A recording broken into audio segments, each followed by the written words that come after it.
Hello बच्चों, let's read the question. The question is force between two identical bar magnets whose center are r meter apart is 4.8 Newton when their axes are in the same line. If separation in increase to 2r, अगर separation को r से बढ़ाकर 2r कर दिया जाए, then the force between them is reduced to, तो उनके बीच का जो force होगा वो कितने से reduce हो जाएगा, ये हमें क्या है बताना है. तो देखिए इस क्वेश्चन को करने के लिए हमारा जो की कॉन्सेप्ट रहेगा उस की कॉन्सेप्ट में हमें पता होना चाहिए कि दो बार मैग्नेट के बीच में लगने वाला जो फोर्स होता है, सपोज एक ये आपके पास बार मैग्नेट हो गई, एक आपके पास ये बार मैग्नेट हो गई, इसका सेंटर ये है, इसका सेंटर ये है, दोनों के सेंटर से जो डिस्टेंस है यहाँ से यहाँ तक की डिस्टेंस वो हमारी क्या है, आर गिवन है. ठीक है, ये डिस्टेंस जो है वो हमें कितनी गिवन है, आर गिवन है.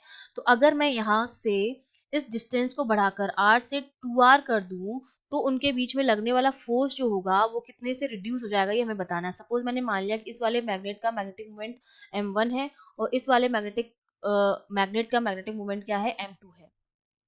ठीक है, हमें क्या निकालना है, फोर्स निकालना है. तो हम जानते हैं कि दो मैग्नेट के बीच में लगने वाला जो फोर्स होता है that is given by the formula mu naught upon 4 pi 6 m1 m2 upon d की पावर 4, जहां पर d जो है वो दोनों मैग्नेट के सेंटर से क्या होती है, डिस्टेंस होती है. मतलब यहाँ से मुझे पता चल गया कि फोर्स जो होता है that is inversely proportional to the fourth power of the distance. ठीक है, तो इसका मतलब अगर मैं लिखती हूँ, अगर सपोज पहले फोर्स F1 था और बाद में फोर्स F2 हो गया, इक्वल्स टू बाद में डिस्टेंस हमने मान लिया D2 है और पहले डिस्टेंस हमने मान लिया कि D1 है, तो उसका पावर क्या हो जाएगा, 4 हो जाएगा. तो F1 को हम मान लेते हैं, F1 हमें गिवन है, वो हमें कितना गिवन है, 4.8 न्यूटन गिवन है, अपॉन F2 की वैल्यू हमको निकालनी है, which is equals to D2 कितना कर दिया, 2R कर दिया, अपॉन D1 जो था वो R था, उसकी पावर हो जाएगी 4. तो R से R कैंसिल आउट हो जाएगा हमारे पास. ठीक है, इसको जब हम सॉल्व करेंगे तो ये हमारे पास कितना आ जाएगा, 4.8 अपॉन F2 इक्वल्स टू, और यहाँ पर हमारे पास क्या बचा था, 2 की पावर 4.